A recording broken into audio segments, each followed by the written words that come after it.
Can I get a round of applause for this? Welcome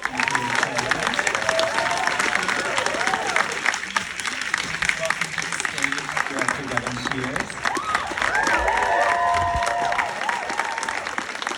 Star Cherub, Turnbull. And cinematographer Turnbull.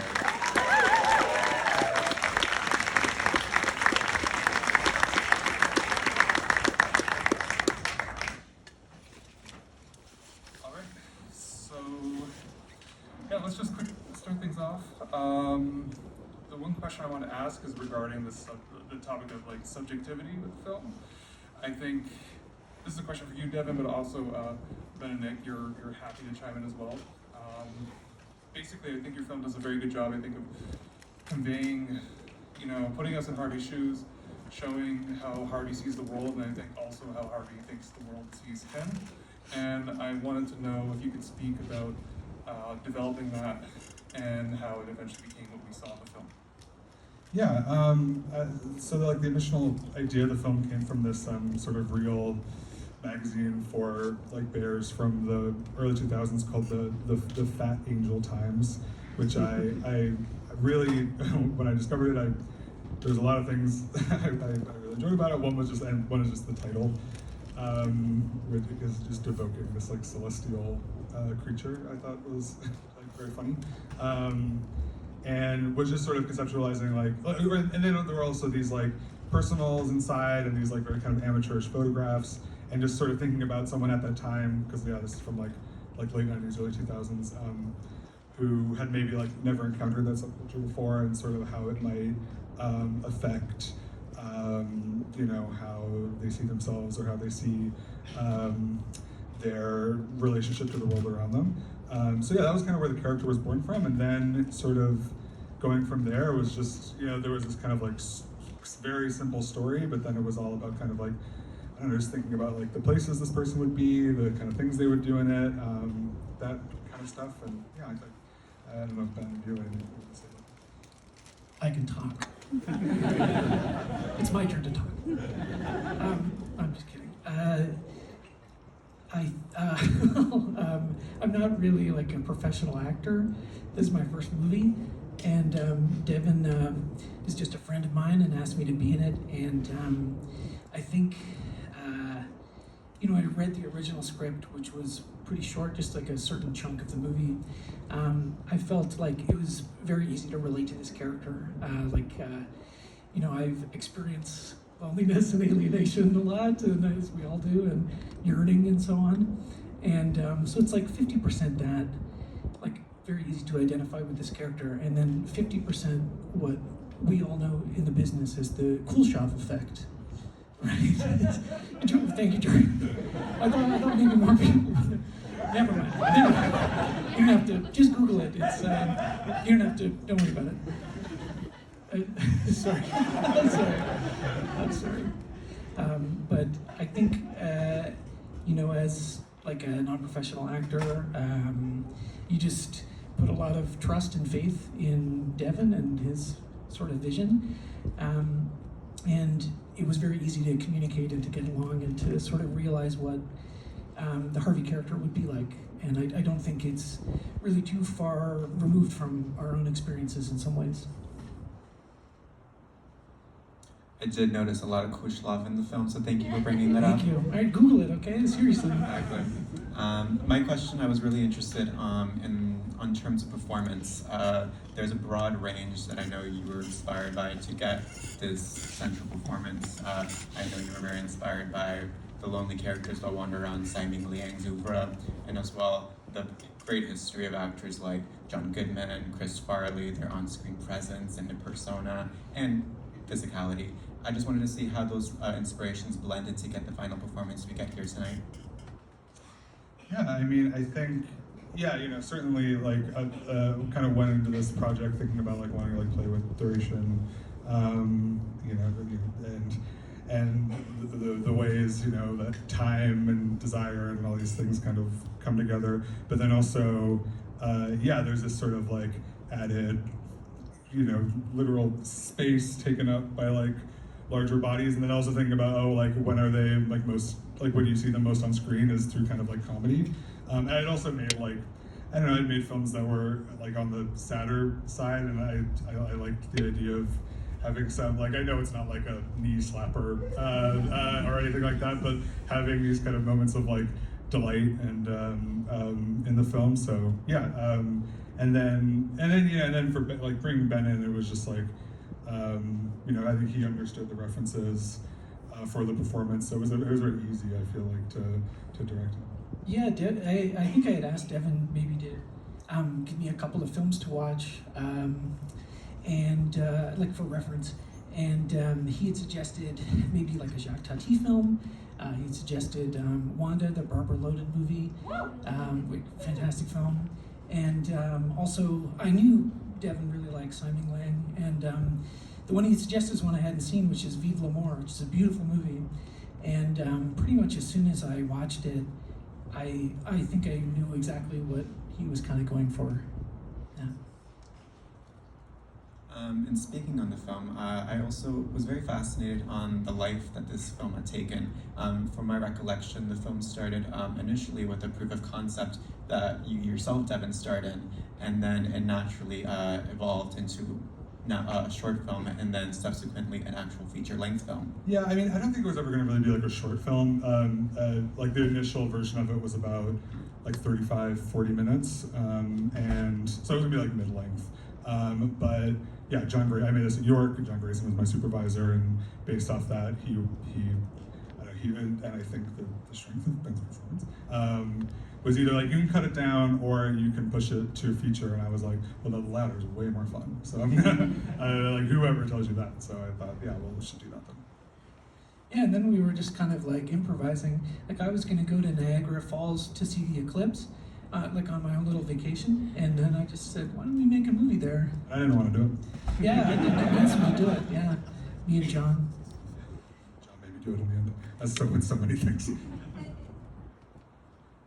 All right, I think we'll open the floor to questions from the audience. If anyone has a question, please raise your hand, and we'll come to you, but please wait until you have a mic to ask your question. We will not hear you if you do not have a mic. Let's go with, right around there, yeah.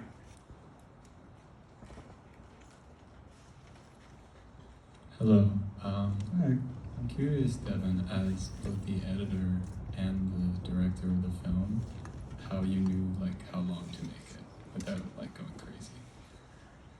I don't know. I mean, it was, again, it was kind of more like the pace of it was always sort of built into it. Like it was, you know, it was kind of written or conceived in with these long takes in mind. You know, like me and Nick also, you know, had like talked a lot about that visual language early on. And then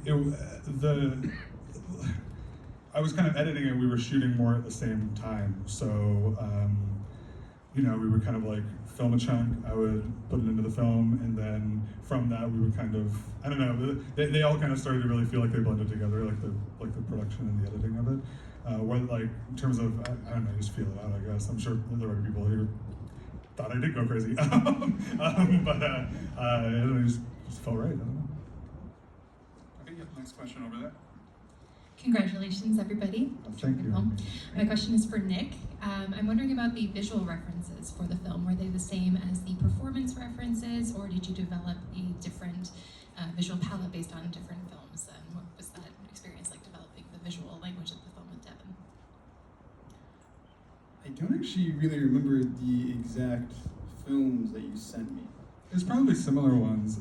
Yeah. I think we just had like a very like understanding from the beginning that like we wanted it to be long, calm, and I think we just gelled in the fact that I like symmetry a lot, so I try to use a lot of architecture to like frame my shots. So you get a lot of like frames within frames, and it kind of works for being a portrait of Harvey the entire time. And I think we also had a sort of shared understanding of just of having a certain simplicity. Like I remember, you know, like the first time we met and actually like talked about a shot list, you just like presented me a shot list, and I was like, oh yeah, this is like like, I don't know if I offered any notes. It was like, yeah, we're just gonna do this. Yeah, I didn't like come with like, I think it should be 200 shots, and like I think we were at like 70. We're like, Yeah. that sounds pretty nice. And then and another thing too was also just like that this kind of the like second half of production when we were sort of building the character out, and like I feel like you had a big part in that too. You were the one who said you wanted to see him skate. You were like, it'd be cool to see him skating, and I was like, oh, yeah. I still regret not going to Scooter's Roller Palace. Well, we can't get into that. We can't get into that. All right, any other questions? Okay, right over here on this side. We're gonna make Zach do a little work here.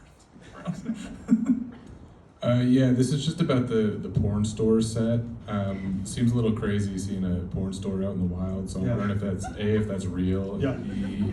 Oh, wow, okay. Yeah. So you didn't have to like create the interiors at all? Not for that. So we, yeah, I mean, a lot of the locations are just kind of as we found them, with the exception being kind of like his apartment. I do actually want to shout out Annette Wanjiru, who's here, who designed the apartment and really came in clutch for that.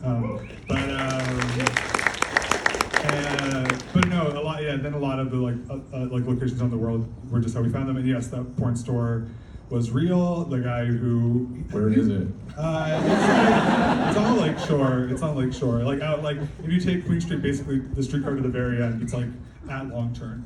The idea of like buying physical porn in 2025. Yeah. Well, they have the thing is that they have a basement where like people are. You can only imagine. Big time. And we shot while it was open too. Like the guy was just like, "Yeah, come by. It should be slow," and it like wasn't at all. There were like so many people coming in. We were there for like 4 hours. Yeah, and we were just with our camera. They'd come in, they'd see the camera, and they'd be like, Yeah, but no one left. No one turned around and walked out. No. Which I was like, yeah. yeah, that was the very first day of shooting. And so, and therefore my introduction Kind of to the intense. film and the set and everything, right? So, you know, when Devin first asked me, it's like, okay, this is a school project, right? So I'm like, all right, whatever. Like, you know, we'll see. The porn store's probably going to be some fake set. It's not going to look. So we show up and it's like a full-on porn store. People like, you know, yanking it in the basement, right? It was wild. Set the tone for the rest of the shoot.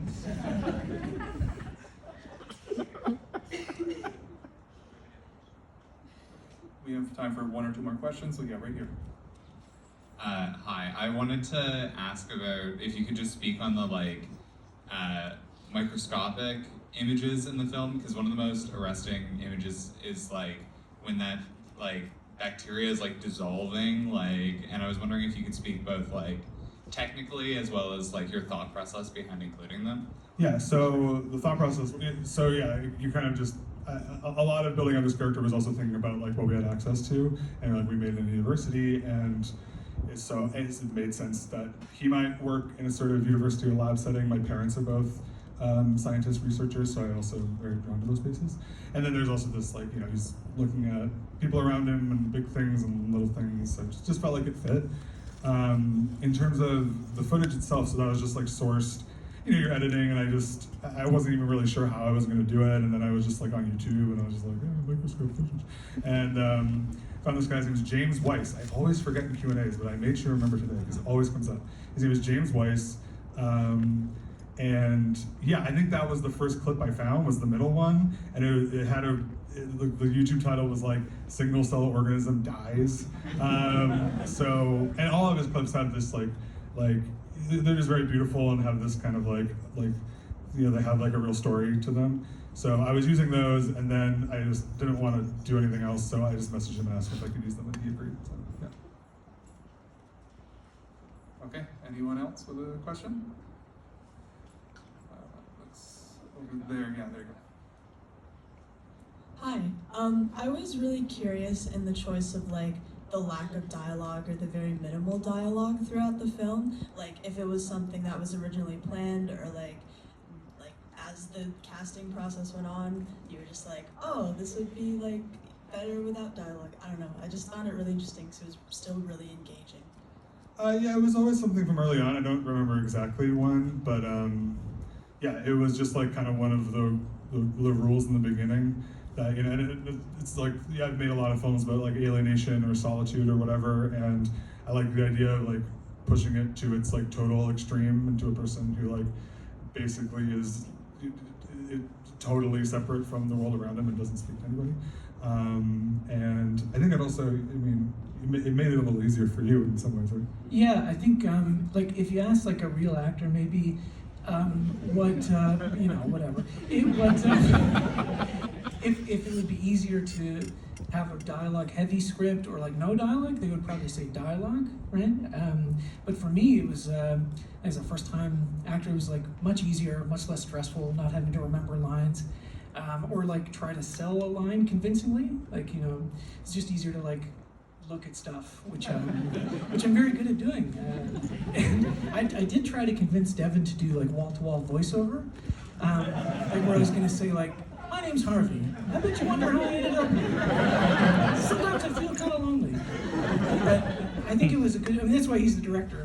It was a good choice. I think the film is stronger for being silent. Okay, so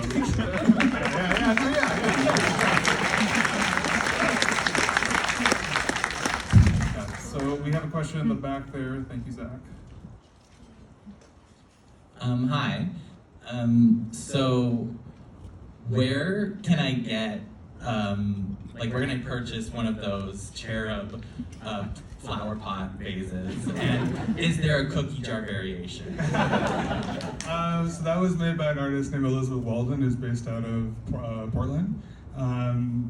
Yeah, it was, I think originally I had written it was like he got like a painting or something, and then again, John, my supervisor, was like, make it, there seems like so many images, make something three-dimensional. And so, I don't know, I don't remember how I even came across her work, probably just looked around until I found something that was kind of in, like, that just felt like it would fit for the film, and I commissioned her, but she does sell like pots and stuff. I don't know if she has done a cookie jar. I mean, I guess you could just turn a pot into a cookie jar pretty easily.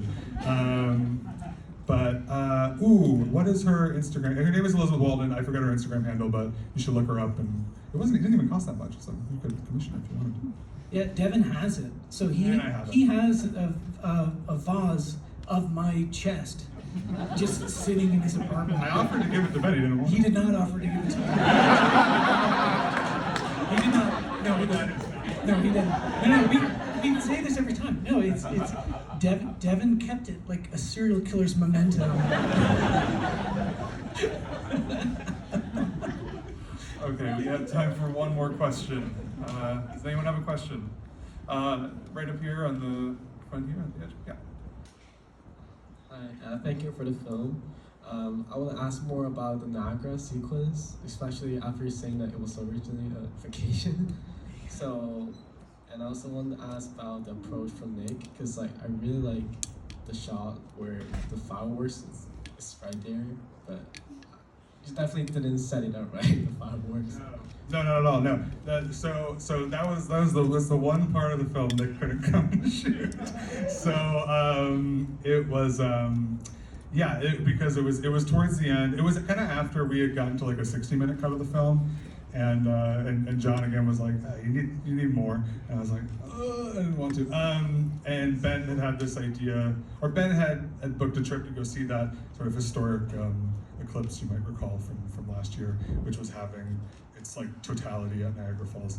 And I had also kind of and then I incorporated this idea I had of a sort of like photographer character into that. But yeah, it was just one of those unfortunate things where, you know, Nick had a job and we couldn't move it because the eclipse is pretty locked in. So that was like really just me, and like I also I shot that also while being in it a lot with some help from my friend Ali Reza. I don't know, is he here? You here, Ali Reza? That's fine. But yeah, the fireworks were also just like they just started happening, and we were like, oh, go, shoot this scene. Yeah. They just followed me on my vacation as I went to shoot hoops, and we overheard someone say, "Oh, fireworks are happening at this time," and we were like, "Oh, we should get that." It was very improvisational, and I think Nick's cinematography is absolutely stunning in the picture, but also seeing Devin kind of come up with these compositions on the fly is very impressive. But if at any point you were wondering in the Niagara sequence, it's like, why is there so much noise in the image? It's like, shut up. That's true. Yeah, it's a whole different camera too, but you can't really tell. Okay, and with that, unfortunately, we must now all send you back out into heat. But thank you so much for attending. Thank